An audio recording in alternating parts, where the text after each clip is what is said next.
To all Australians who are fed up with the major parties, there is now a sensible third option that you can vote for. Join with us as we build a new mainstream political movement in Australia that fights for the battlers, fights for small business, stands up for freedom and liberty and defends traditional Aussie values, the Liberal Democrats.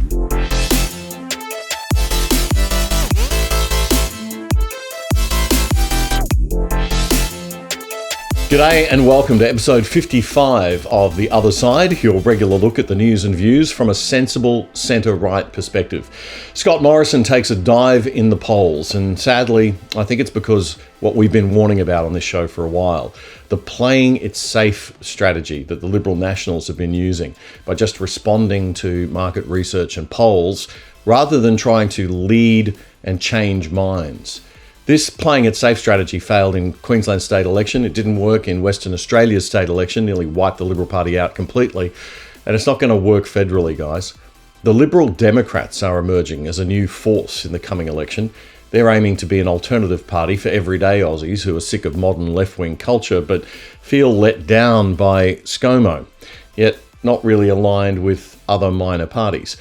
We'll be speaking with the new star of the Liberal Democrats, former Queensland Premier Campbell Newman, who dramatically quit the Liberal National Party in Queensland a couple of weeks ago, and he has in the past few days announced that he's going to run for the Senate as a Liberal Democrat. Campbell will join me shortly.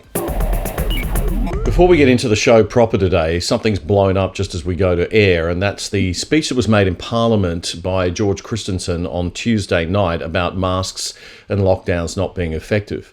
Facebook has taken down that speech, claiming that it promotes unhealthy COVID-19 information.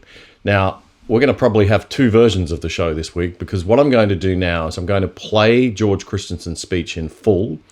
And before the Facebook censors freak out, I'm also going to play Anthony Albanese's, the leader of the opposition's response, to George Christensen. He moved a motion, I think of censure, I'm not sure what they technically call it, but he moved a motion against Christensen's right to even say the things that he was saying. So not taking a free speech debate and saying, hey, George, I don't agree with what you're saying, I think it's nonsense, but actually shutting down or trying to shut down and condemn people even expressing these ideas. Now, the reason this annoys me so much is not because I agree with what George Christensen is saying. I do have serious concerns about lockdowns. I've expressed the position on masks that I have on this show many times, that masks, apparently the science shows that they do help. If you've got an R of about 3 for a virus or an R of 2, you can expect that R, that rate of contagiousness to be reduced if people are wearing masks by about 0.4, 0.5, according to the science that I've read, but there's a lot of conflicting science out there. I appreciate that. But we must be able to discuss these things, and nobody should be condemned for not wearing a mask. Nobody should be fined for not wearing a mask. It has to be about individual adult choice, not nanny state government enforcing these things upon the community, or other people in the community dobbing each other in over things, which I think is very disturbing, frankly. All right, so let's just have a look now at what George Christensen said, followed by what Anthony Albanese said, so that you, as adults, can make up your own mind without the Labor Party censoring you, without the Liberal Party supporting the Labor Party censoring you, and without Facebook and big tech stepping in and going beyond their right as a platform and acting like publishers to try to censor you, okay? I don't think Facebook and YouTube and Google yet understand the risk of Australia. Australia is a country where, tobacco laws were brought in that were very, very restrictive, high regulation, and that set a precedent globally. I think the big tech needs to be very, very careful. I've spent my last 20 years working with corporations, multinational corporations around the world, helping them manage risks. And I think this is a serious risk for Facebook in Australia. If they continue to behave this way, if they continue to shut down just normal debate around issues that are contentious, that are controversial, which is what public dialogue is really all about, if they continue to do that, then the regulators will step in. Now, they might think they have the big parties on side. but you've got to understand how Australian politics works. It's very likely that the minor parties collectively will have the balance of power in the Senate after the next election. And they are the ones who are most annoyed with Facebook, because it's the minor parties that suffer the most when alternative media is shut down. So the minor parties will be the ones who will bring the fire, put the feet to the fire for Facebook and others. So guys, just be careful what you censor. Now, if the George Christensen clip does not appear now, then we've already been censored, okay? So we've had to take the show down, pull it out and put it back up again. So just to save me re-recording this, I'm just going to say that now. If you don't see George Christensen now, then you are being censored, okay?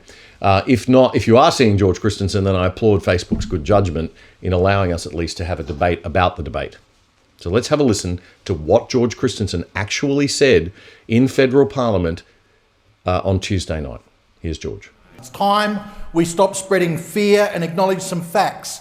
Masks do not work. Fact, it has been proven that masks make no significant difference in stopping the spread of COVID-19. Lockdowns don't work. Fact, lockdowns don't destroy the virus, but they do destroy people's livelihoods and people's lives. Studies have shown they can even increase mortality rates.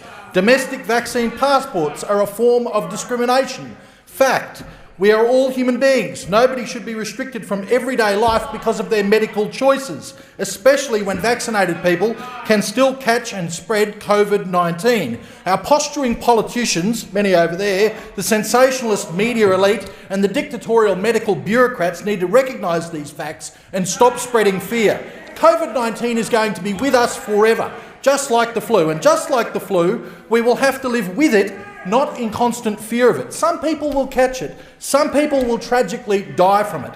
That's inevitable, and we have to accept it. What we should never accept is a systematic removal of our freedoms based on a zero-risk health advice from a bunch of unelected medical bureaucrats. Open society back up. Restore our freedoms. End this madness. This House condemns the comments of the member for Dawson prior to question time, designed to use our national parliament to spread misinformation and undermine the actions of Australians to defeat COVID. The House rejects statements that masks don't work, lockdowns don't work, and the describing of our health professionals as, quote, dictatorial medical bureaucrats. The House calls on all members to refrain from making ill-informed comments at a time when the pandemic represents a serious threat to the health of Australians. Okay, that was Anthony Albanese censuring George in the Parliament after his speech. And Anthony Albanese, of course, they're stomping on any debate and not permitting any debate and saying, nope, it's clear, the science is clear. The science isn't clear. The science is hotly debated, especially around lockdowns, okay? Especially around lockdowns. We've got, states all over the world that are opening up, challenging the concept of lockdowns and the benefit of lockdowns. So let's not just assume that lockdown science is settled. Lockdown science is not settled, okay? It certainly will prevent the spread of COVID, but whether it is a balanced and sensible scientific approach to public health policy is a completely different story, because public health policy is much, much more than just containing a virus. You've got to look at all the health impacts. And then, of course, all the social and economic impacts should be taken into consideration as well by the politicians. So, this is just Labor shutting down free speech. It isn't okay in what's supposed to be a free country. But Australia is becoming more and more, as I said last week, an authoritarian dictatorship and less a liberal, an authoritarian democracy. We're not a dictatorship yet, but who knows? We are an authoritarian democracy. We are not a liberal democracy anymore. And we have to get back to being a liberal democracy. In a liberal democracy, you've got to respect free speech. You've got to respect people's right to say things that you don't agree with so that debate can be had. And sure, Anthony Albanese is quite within his rights to get up in Parliament and say, I disagree with George Christensen. Here's all the reasons I disagree with George Christensen and what he's saying. But shutting down George Christensen, demonising and villainising George Christensen is not the way to go. And his own party doing it to him is also quite concerning. So I think it's very pertinent this week because of our interview with Campbell Newman that's coming up, the fact that the Liberal Democrats seem to be emerging as a new third force in Australian politics. They seem to be getting momentum now, and it looks like we are going to have a sensible, balanced centre-right party to vote for. Those of us who feel that, you know, you'd like to be voting not for one of the major parties, but you're not quite aligned with One Nation or Clive Palmer, although you might support what they do. And on this show, we certainly do. We support any party that is, liberal-minded and classically liberal-minded and believes in people being adults, being left alone. I mean, that's the main thing, right? We all just want to be left alone by government. Government should be sort of seen and not heard, right? It's just there. It does its job. It keeps a light touch on the free market. It regulates to prevent monopoly. That's one thing they should be regulating, to prevent monopoly, but they don't seem to be doing that very well. And they just sort of, protect us have a good, sensible, balanced policing of crime. We have basic systems of rule of law in the courts. We don't need government in our face telling us every little thing that we have to do. And that applies, I think, especially, not just even in a pandemic, but especially in a pandemic. They should be mindful of the ideas of liberty. All right, enough ranting and carrying on from me. That's the end of that segment. Now let's get on with the show as we originally intended. So speaking of lockdowns, is this it? Are we just going to keep going in and out of lockdown now? Continuing with absurd zero COVID ideas that none of us really voted for. Never mind how many people die from delayed cancer diagnoses, delayed treatment, being alone during an emergency and not getting the treatment they need at all, suicide. Never mind how many people suffer from being locked in their homes, deprived of contact with the people they love, deprived of any freedom of movement, unable to attend funerals, celebrate weddings, or having to ask permission of government bureaucrats that seem to have half their brain missing if it's okay with them that you spend the last dying moments with your mother or father, or worse, that you be allowed to be by the side of your child who is battling cancer. Katrina Anderson is a Sydney mum whose daughter Georgie lives in Melbourne. Georgie has a pretty aggressive form of breast cancer and she's having chemotherapy treatment for it. Despite applying 4 times to the Victorian government, despite being fully vaccinated, despite having had COVID tests every 3 days and being consistently testing negative, despite being willing to pay her 2-week hotel quarantine all by herself, Daniel Andrews' state Victorian Labor government said no. I don't want to appear cold to the challenges that family are facing, but I don't make those judgments. The people in the health department make those judgments, and sadly, we are having to say no to a lot of people who have a very strong case. Why? Why do you have to say no? I mean, this guy is the greatest spin doctor full of absolute BS I have ever seen in politics in my life. Oh, I don't want to seem cold. I don't want to make those decisions. I don't make those decisions. Dude, you're the Premier. Own it. If there's one thing worse than gross incompetence of thick as 2 planks public service bureaucrats, it's a gutless leader who won't take responsibility for the organisation on his watch. But people still fall for this guy's, I'm such a nice guy shtick. I'm just one of you, yeah. I'm Dan Andrews, yeah. The guy surrounds himself with about 4 million PR people managing his every tone, his every inflection, okay, every word. Yet still, people don't see through that, and he remains popular. It's baffling. Katrina Anderson spoke to Peter Credlin on Sky News this week about her ordeal trying to get to see her daughter in Melbourne. They're devastated because we just assumed we'd get the exemption through. I mean, they have that on the website that you can have compassionate leave and you fill in the form and you dot all the I's and cross all the T's.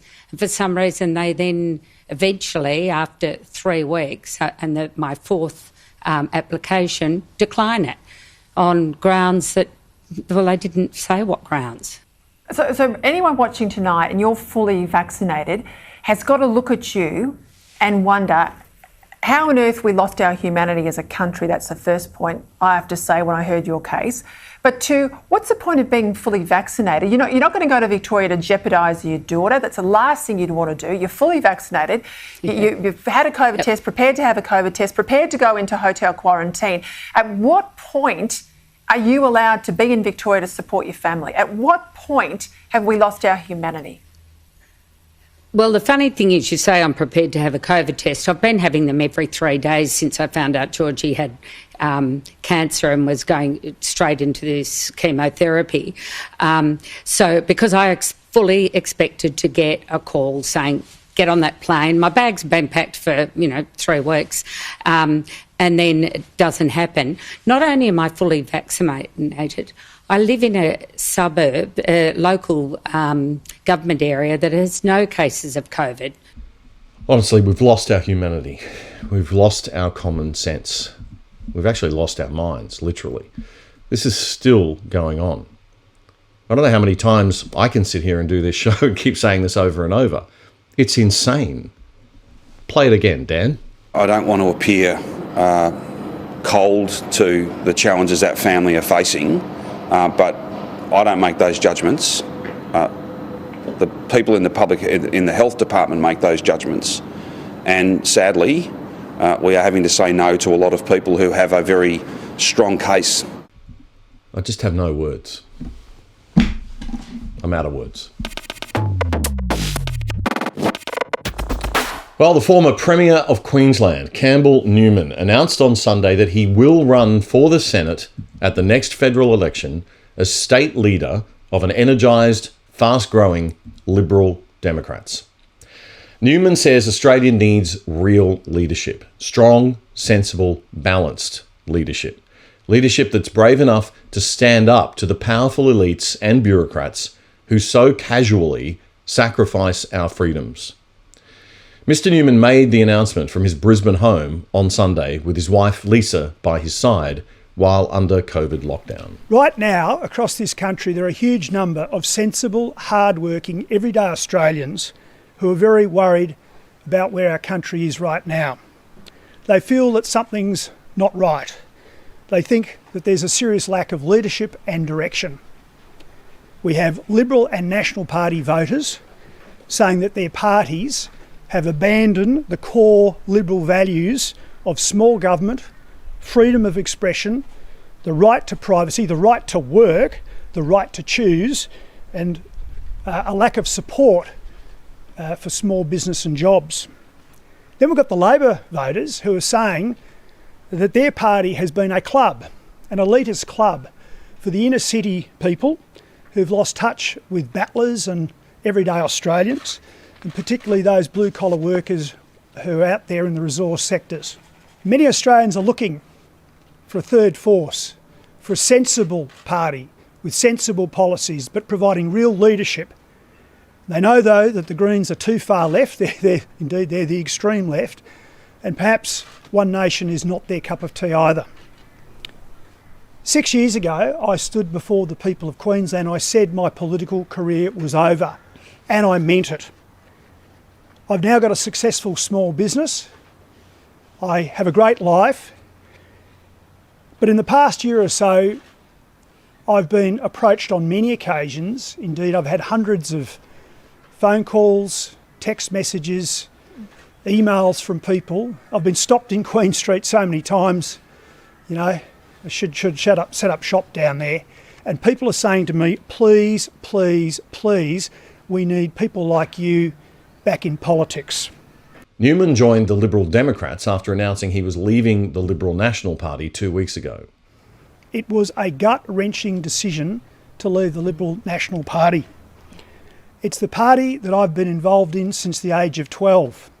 Since the age of 12.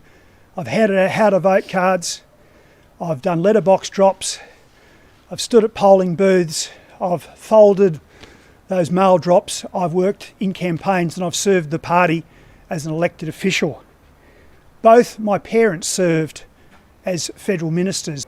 But the problem's this: the Liberal Party today, and more specifically the politicians of the Liberal Party and the LNP, do not stand up for, do not represent the values of the party that actually put them into office, and indeed those are the values of Australia that they're not representing. And what I say to you is that in this time of crisis, I will not stand by any longer and see this crisis go on with this huge debt, massive budget deficits, and an acceptance of the erosion of our civil liberties and our freedoms that we all took for granted. Indeed, people storming ashore at Anzac Cove on the 25th of April 1915 would be horrified to see where we've got to.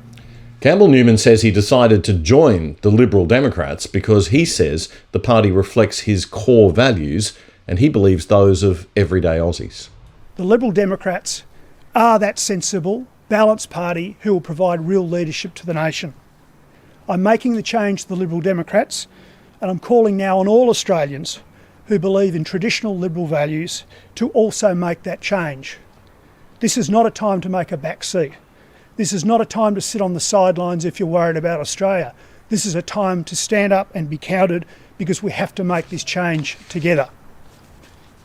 Scott Morrison has sadly let Australia down. Anthony Albanese represents outdated socialism that will saddle our kids with even more debt.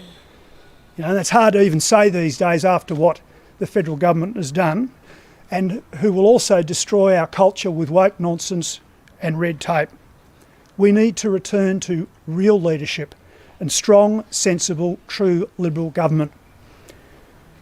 The Liberal Democrats Party is energised. The national leadership are in the process of building a strong team right around the nation with a clear aim to win Senate seats and perhaps even seats in the House of Representatives. So I say to all Australians who are fed up with the major parties, there is now a sensible third option that you can vote for. Join with us as we build a new mainstream political movement in Australia that fights for the battlers, fights for small business, stands up for freedom and liberty and defends traditional Aussie values, the Liberal Democrats. To conclude, when Robert Menzies founded the Liberal Party, he said the time was right for a new political force in Australia, one which fought for the freedom of the individual and produced enlightened Liberal policies. And I say the time is right again for such a force. Campbell Newman speaking outside his home on Sunday morning in Brisbane, and he joins us now on the other side. Campbell Newman, thanks for coming on. G'day, thanks for having me, Damien. We've just heard why you've decided to get back into the ring, but it must have been a tough decision for you, giving up your privacy, being subjected to mindless attacks from haters. Why would you bother at this stage of your life? Well, to be truthful, I sort of a few days in, I'm going, why did I do this? Oh, look, mate, it's like this. I've had a 6.5 years of building a business career again. I've really enjoyed that. I've got a great small business and great business partners. I'm involved in some really interesting technology companies as well. But you know what? I couldn't sit in the sidelines and just watch what's going on in our country. I think we're just sliding into the abyss. And I'll say it's not just COVID. I think prior to COVID, I think there's a bit of a national malaise where, we've got Labor and Liberal with the Nats there, and they really weren't taking us forward in a very sort of impressive way. I think the economy was underperforming. I mean, if you think about pre-COVID, the debates about lack of wage growth, flatlining wages, no improvements in productivity in the economy, and this whole debate about climate change and zero emissions and all this stuff. It's we really are in a dangerous place as a country without clear direction, without an optimistic view of the future and a vision to build Australia and make a better place. We've been saying for a while in this show that there's a decent chunk of the Australian population who are quite sick of the major parties, don't feel like that they're doing much except looking after themselves and playing politics. But they don't want to perhaps vote for a One Nation or Clive Palmer because they see those parties as maybe being a little bit too conservative or too out there for their tastes in some ways. How did all of that factor into your thinking?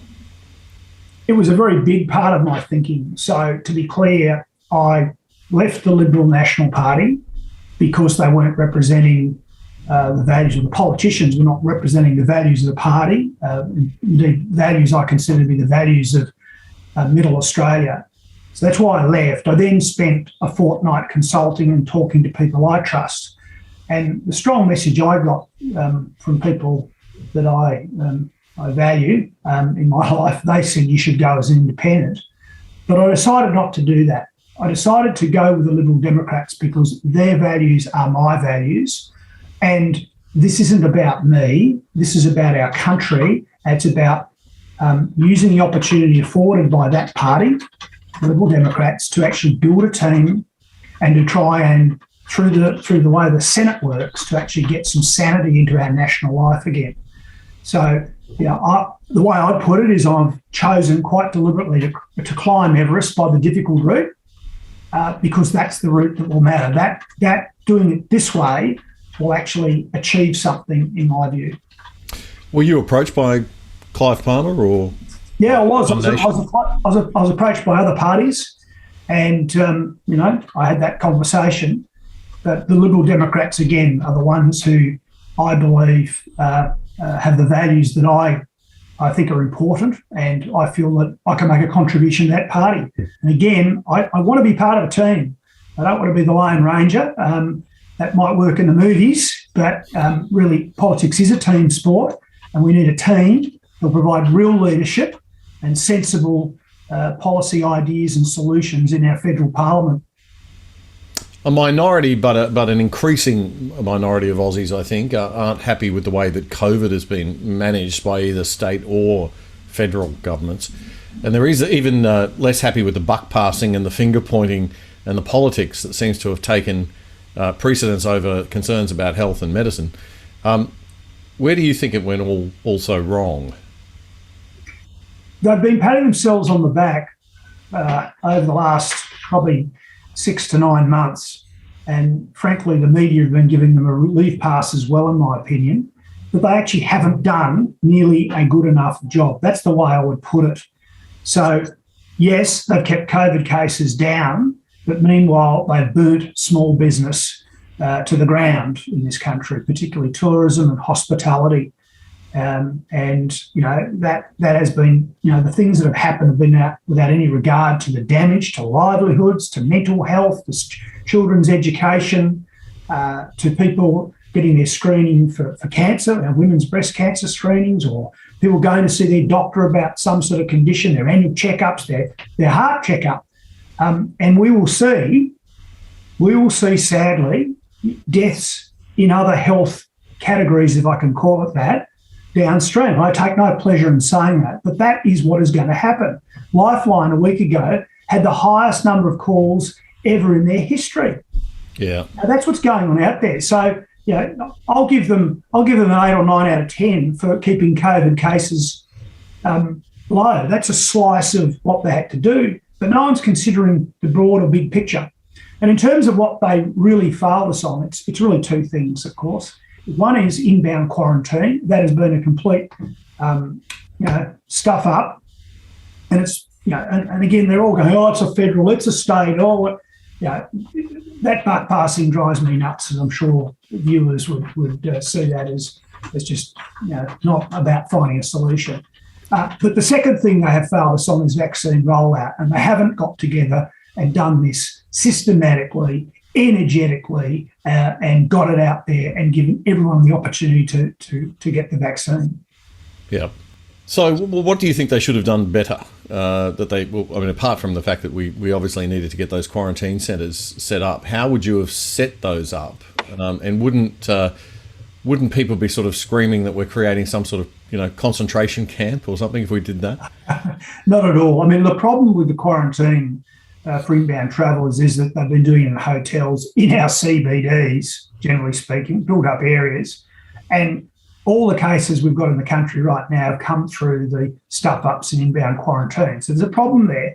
It's an airborne disease. The idea of putting people in hotels with circulating air, I'm an engineer originally, and I combine the engineering knowledge with a bit of the stuff I'm hearing from the experts, it's just craziness. You're actually really going about creating more infections. It should have been in purpose-built or allocated camps like mining camps, gas company camps, large caravan parks, using demountables, whatever, but in regional areas, out in the countryside, obviously providing the right sort of facilities. And that could have been all in place by about August, September last year. So they're really a year behind just because of the buck passing and the stuffing up. And they're just so far behind the buck passing. I mean, Anastasia Palaszczuk should have gone on and built one in Queensland. Meantime, Scott Morrison should have stopped playing political games and actually let her build one or helped her build one. Well, mine sites are a good idea, really, aren't they? Because, I mean, they've got the facilities are all there, the dongers, and you've got great food, you've got great, recreational facilities. People could be allowed to, done in carefully. You could have people outside, getting sunshine, getting fresh air, getting exercise. Fresh air. Yeah, so that's absolutely. one aspect. The other bit's the vaccination. And the vaccination, I mean, it just simply, look, here's the Liberal Democrats' position on getting out of this, and it sort of incorporates the vaccine thing. So our position is that by Christmas time this year, the vaccine rollout has progressed to a stage where every man, woman and child who wishes to get a shot has had the opportunity to get the shot, and I'm talking access to the shot. Yeah. They should have consulted their doctors, found out what's right for them. They should be educated on the potential risks of different vaccines, but obviously the huge risks of COVID-19, and made informed decisions. But they should be treated, Damien, as grown-ups. They shouldn't be coerced. And once we get to a point where everybody has had the chance, the opportunity, the access to a vaccine, at that date that's pre-announced, we say, well, we're going to open up. No border closures between states, no vaccine passports, no QR codes anymore, no masks, and we open up. And, indeed, we open up the international borders, but using these quarantine facilities to actually ensure that we don't bring in, unnecessarily new strains, et cetera, of the virus or whatever. We control, in an orderly fashion, people going in and out of the country. That would be the way we'd go. So that's what they should do. They still can do that. But I'm really confused, mate, because I just keep hearing conflicting signals about percentages of vaccination. One minute they're sending out a signal that they're going to support employers and demanding that employees get vaccinated, which just isn't on. It's very un-Australian. Yep. So they're all over the shop. It seems that, the conflicting information, the national cabinet thing hasn't really worked in the sense that, it was probably set up for a bit of buck passing intentionally, right? It seemed as though it was being set up so that we could have a united, well-coordinated response. But that requires strong leadership. And it doesn't, with all due respect to ScoMo and the challenges that he's got to face at the moment, he doesn't seem to have driven strong leadership through that national cabinet, and it's perhaps used as a bit of a way to kind of say, well, it's the state's problem, and keep himself out of the fray a little bit. That kind of leadership doesn't really work in the longer term, does it? Well, he has really diminished himself personally and the office of Prime Minister and the authority of the federal government in dealing with the states. And, I'm not being wise after the event. I was very concerned about this, within a few months of it kicking off. And, bluntly, the PM has lost any sort of real control over the situation. They're doing whatever they damn well like and dancing all over the shop, playing their own tune and doing different things. I thought he might save himself after the bushfire fiasco by handling COVID well and showing strong leadership. Do you think he's now failed in that, and the polls are clearly showing that? Look, I think that, firstly, I was once upon a time a big supporter. And indeed, the record will show that in my political commentary that I used to do on Sky News as essentially a contracted member of staff, and I'm not anymore, I'm now just a candidate, I supported Scott Morrison through some of the bushfires. But what I have seen since April, May last year has progressively diminished him. He's diminished himself in my eyes, and I know that's happening now. It's like he's had a fire hose on, washing away, the ground beneath his feet. And I don't know that he can recover from this. One of the big problems for him and all the politicians is they are poll-led.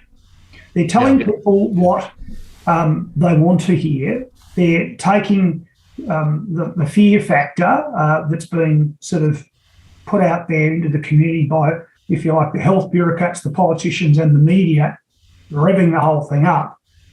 And they're reflecting back to people decisions based on polling. For example, the PM has quite ruthlessly abandoned Australians overseas. Now, he'd object to that, but that's what he's done. He's abandoned Australians who are overseas, who can't get back. He's made these statements about bringing them back, getting them home, all that sort of stuff.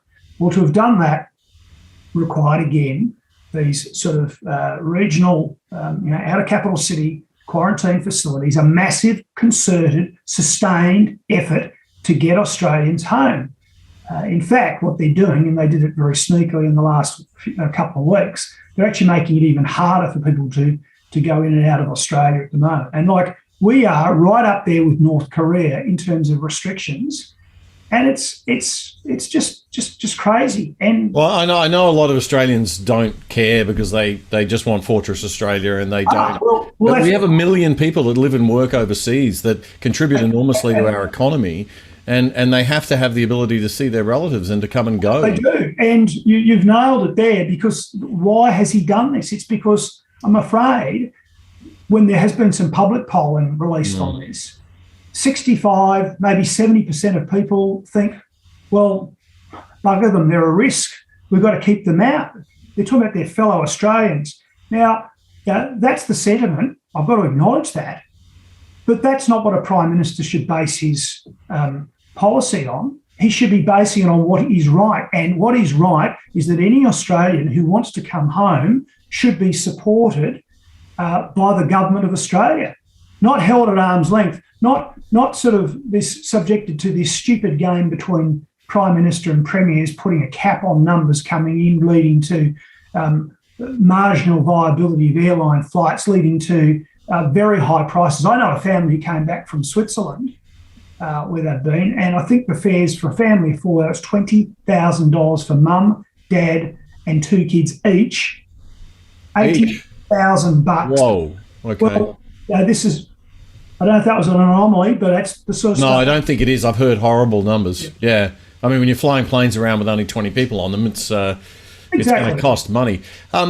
So, I mean, I think this speaks, and I wasn't intending to go this deep, but I think it speaks to our some problems with our system, in a sense, that you do need people who are going to have some integrity and lead and make difficult, unpopular decisions occasionally. But then how do you get elected if you keep doing that? I mean, you're a classic case in point, your situation in Queensland. You get elected with a landslide. You spend 3 years doing what you said you were going to do, which was to cut the public service and to get costs under control, because the state was a little bloated. And, you've been criticised for moving too quickly on that. It does seem that your intention was correct. We now have in Queensland a state debt of more than $100 billion. We've got other states all around Australia racking up huge debts. We're coming near $1 trillion federally. How can this continue? Yet we tend to reward politicians, because most people don't understand the debt. They don't understand economics. We reward politicians when they give stuff away, when they spend, right? Yeah. And not when they're cutting people's jobs. It's very easy to run against you if I'm the Labor Party and say, oh, look, Campbell Newman's destroying people's jobs and their livelihoods. It's a heartstring story. But what you were doing was actually standing on principle rather than allowing yourself to just play the political game. You were trying to do the right thing and you got turfed. Well, I guess just reflecting on that, I think the decisions were generally the right ones. Probably the execution is the thing that particularly undid us, if I can put it that way. I think there's a bit of a problem. I think people have particularly taken the wrong lesson from, if you like, what happened to the Newman government in 2015, and they've been very scared of reform. Better execution, we'd have got across the line in 2015 if we'd done a few things slightly differently, or if we hadn't had one or two more of the fights that we'd had.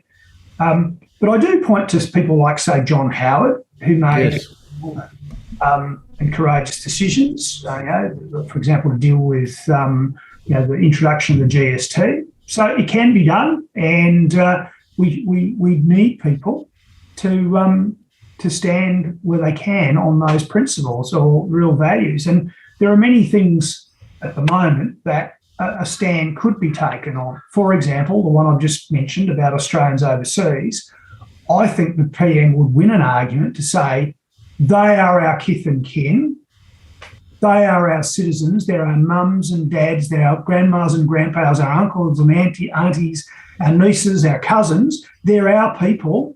I'm sorry, but we're going to bring them home. But he hasn't done that. No, well, you've got to lead, right? You've got to lead the story. You can't say, I can't do that because I... And this, we've seen the Liberal Party playing it safe everywhere and getting creamed. The Queensland election, the Western Australian election was an absolute annihilation. There needs to be a shift to sort of saying, well, we're going to follow the market research. We're going to look at the polls, of course, but we're also going to try to lead public opinion in the direction that we think it needs to go. Otherwise, what's the point of being there? Well, the Chief Health Officer in Queensland is a good example of what could have been done and should have been done versus where she is now. So the Premier, Anastasia Palaszczuk, has nominated Janet Young to be the next Governor of Queensland, which has been accepted by the Queen, and she'll take up that appointment late this year because Palaszczuk worked out that she was popular. The reason she was popular is because of her prominence in the COVID-19 briefings all the time. I happen to think Dr. Young has overseen a pretty ramshackle, fragmented, and at times illogical and cruel and brutal public health response to COVID-19. Dr. Young has overseen people not being able to see their dying relatives, flown across the world at great expense, in a great hurry, in very difficult times, and they have been prevented from seeing their loved ones. We've seen NRL teams come in, though, with all their wives and children and girlfriends. It's okay, though. We've seen 4 plane flyovers on Anzac Day banned, but an Indigenous funeral in Mackay waved through. It just, footy games, actors, actresses, celebrities coming into Queensland, that's all okay, but not people seeing dying relatives. And all that stuff should be okay, right? If it's handled properly, but it's the hypocrisy. The reason why the CHO has maintained a level of popularity is the state opposition. I'm starting to consider them to be the Queensland no opposition party, because they've never challenged these things, and they should have challenged these things. And Dr. Young should have been challenged for quite blatant political judgments as opposed to, pure health judgments. And well, they're not even health judgments, though, I don't think. Oh, we haven't seen health advice. Won't release their health advice. Right. The good health public health policy has 3 components, and prevention of disease is only one of them. The others are, good public education and promotion of health and well-being, like getting out into the sunshine and all that sort of thing. And then there's treatments, and they've just focused on this idea of trying to contain this virus, an epidemiological argument only, and thrown away what were the crisis manuals, in a sense, for pandemics that have been developed to this point, which didn't really even mention lockdowns from the research that we've done on them. So this whole phenomenon of lockdowns seems to be, quite a recent and new thing, and we seem to be following China a little bit with it. People believe in it, though. They think it works, and that brings us back to that problem I was talking about before with the marketing approach. But I think he's more Scotty from marketing research than Scotty from marketing, because he's not selling any new ideas or any sort of new products. Scotty from market research, baby. I want to get off COVID a bit because I think the crisis has become sort of a focal point for, as you mentioned, some of the deeper issues and the deeper divide that we've been seeing happening in Australia and around the Western world, a shift in that traditional left-right paradigm to more of a sort of freedom versus authoritarianism paradigm. And I think that's how your party president, Dr. John Humphreys, explained it on the show a couple of weeks ago. Is our political debate really shifting to one in Australia of big government, big state control of everything, and nanny state looks after you, versus the traditional sort of classical liberal values of personal responsibility, of taking responsibility for your own lot, and working hard, and all those old traditional values that we now sort of turn our nose up at as old-fashioned and too conservative. I think there's been a huge shift in the last 25 years, and to this government must deal. Government can provide all the answers, and it's always government's fault if something goes wrong.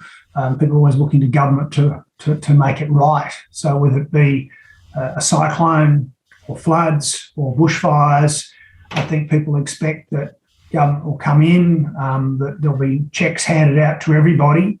And I think a lot of people just sort of they get quite bewildered at the idea that, they should have insurance, or that they should clear vegetation around their home, or that they should do their due diligence before buying a property in a flood zone, and those sort of things. And I guess those are the more extreme examples, but similarly, I think we've got this problem in Australia now, where so many people expect a check from government, even people who, if the tax system was right, wouldn't need to receive some sort of social security. If the taxes were lower, they wouldn't need to be receiving these checks processed by bureaucrats in Canberra. They could get on and look after their own lives, their own families, and I think the mentality would be different. But over probably the last 3 or 4 decades, that has really increased, that sort of intrusion into people's lives and their families of government, being relied upon to provide a check. So they're taking it with one hand, because the marginal rates of tax are quite high in this country and at relatively low levels of income, but they're giving you back a check over here. So everyone's going, oh, wow, the government's giving me a check. Well, if we could just join the dots there and say, look, you don't need those public servants to decide what's good for you. We'll make sure you just get the money in the first place. You keep that money, and you get to decide. Mm. By the way, financial literacy is another thing I think that's lacking in this country. I don't think people really know how to manage their money. And economic literacy too. We're not teaching economics in school. Basic economics and finance probably the way that we should. Well, business is a bad name. Business has got a bad name, and I think that's really because we have a school system which has, very left-wing people throughout it who, are preaching a particular ideology. And sadly, we've had a Liberal government for 8 years in Canberra, and they have never, ever turned that around. It's in our universities as well. And so is there any surprise that people, view the world in a certain way? It's interesting, yeah. I mean, 20 years away from me, and I sort of left one Australia and came back to another one, and that's kind of why I started this podcast. But it doesn't shock me that Australia's responded to COVID this way, whereas 20 years ago it would have shocked me. Well, imagine how someone feels in business at the moment. Oh. Let's I'd hate to be in business here. Well, let's say someone who's been running a gym, an independent gym. Who has looked after themselves, employed people, but keeps getting shut down. Let's say it was in suburban Melbourne. And the attitude of many in the media is that, the idea that we should that they should have any cause to be upset because they're in business is somehow to be dismissed. That the fact that, they're in business, they're there for profit. But hang on, it's their livelihood. They generate tax dollars that employ people who work at the ABC or bureaucrats who issue these directions. And, that leads me to this thing where it's easy to issue directions during COVID when you never feel a financial impact or you never have to worry about having a job tomorrow. Well, profit is something that funds people taking risks too, and profit is the reward for taking risks, and profit is sometimes not there. Sometimes you don't get your profit. Sometimes you have a loss. Yeah. And so, it's not as simple as people make out. I mean, it's a trade-off for risk and a trade-off for But it's hard. It's hard to make a profit. Very hard. Well, it isn't. You've got competitors. As soon as you make a profit, competitors will come into the market, and that's how free market liberalism works. And we don't teach kids that. We teach them profit bad, business bad, government good. Let's all go and hug it. Let's go and hug a tree. Well, it's Robin Hood. It's a Robin Hood mentality. I quite like trees. Perhaps that's a good opportunity to segue, though, Damien, into, not to give away too much today, but one of the big things that I'm talking internally in the Lib Dems about will be is our small business policy. And I have this view that the path to a really stronger Australia and economic recovery, obviously, is through small business. I want to see Australia be the entrepreneurial nation of the world. And you know what? It's not about cash grants to programs and sort of business welfare.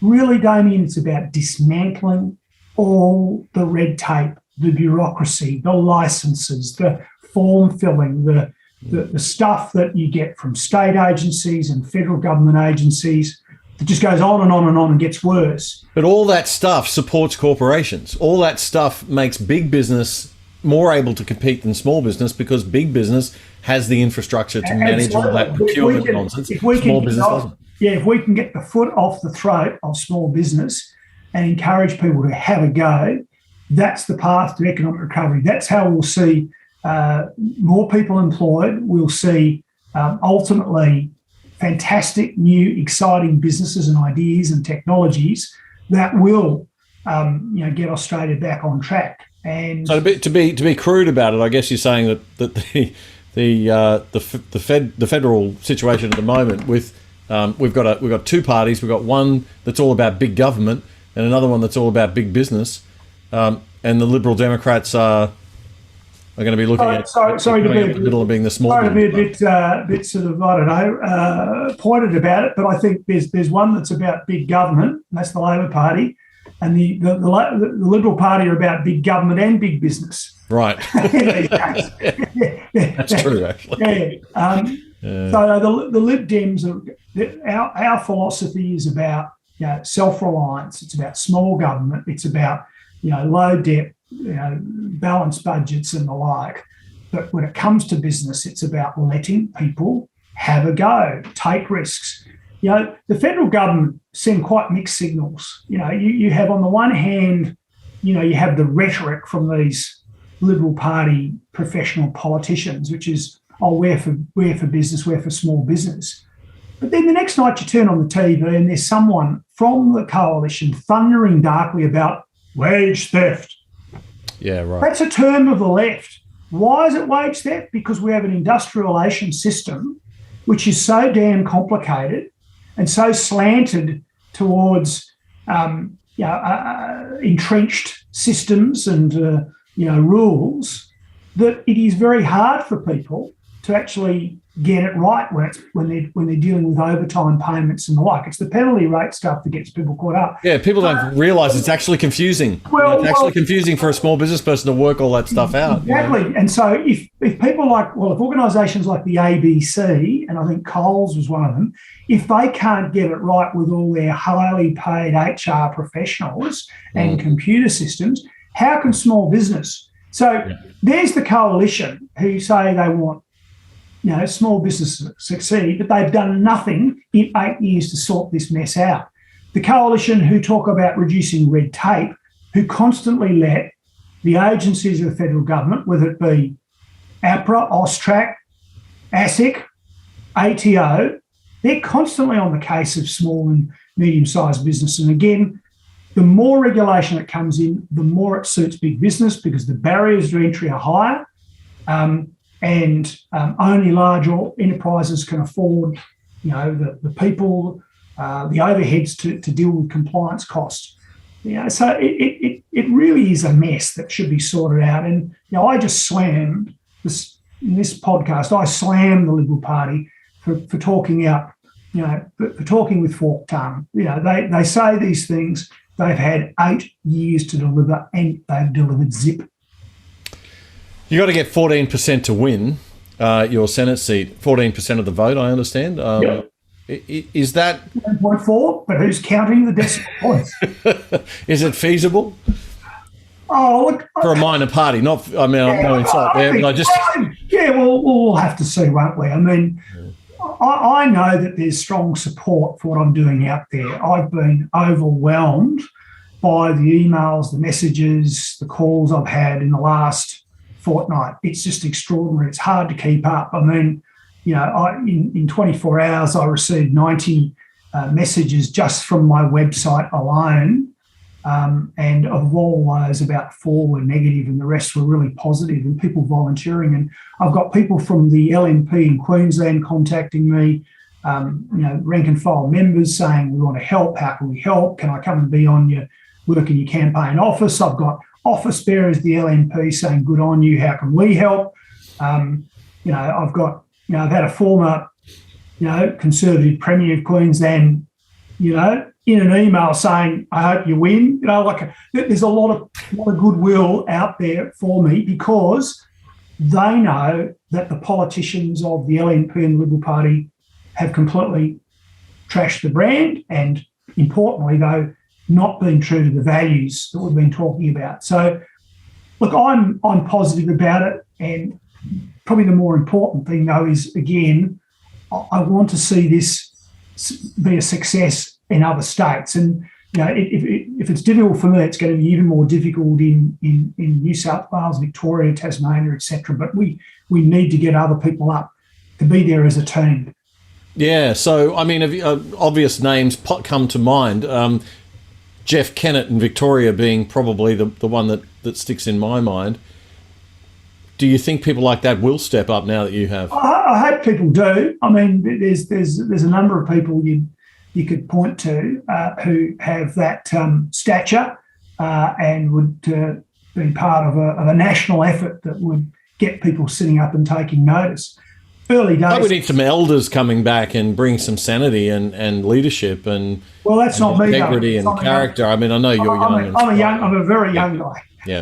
Well, I meant elders in the sense of the great intellects, the great intellects. Well, that as well. No, yeah. Who are we going to get? Who are we going to get? I'm just a good implementer, mate. All right, Campbell. Thanks so much for coming on and having a chat with us. Really appreciate it. Obviously, this program is, by very nature of it, aligned with your sentiments and your thinking. So. That might be the softest interview you'll do, but best of luck out there. I know it's tough, so take care. Cheers. And that's it for episode 55 of The Other Side Australia. I'm Damien Curry. Please do like, subscribe, share the show on every single platform you can. We are on all the major platforms, and we're on all the podcast platforms too, in audio only. So please do that and join us.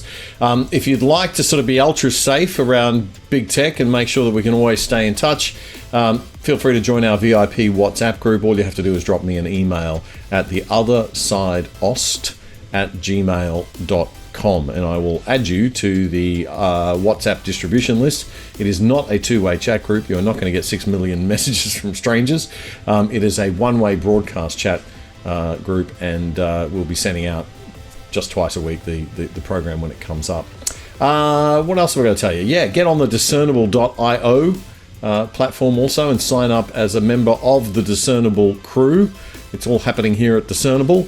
It is the place to go for great alternative news content and independent news content and lots of other fun content too. So stick with Discernible, discernable.io is our website. Make sure you do sign up and join the crew so that we can keep connected and keep in touch. So you have a great few days, and I will see you very soon for an exciting episode 56. We'll be having Carolyn DeRusso on the show and lots of other great stuff too. So we'll see you then.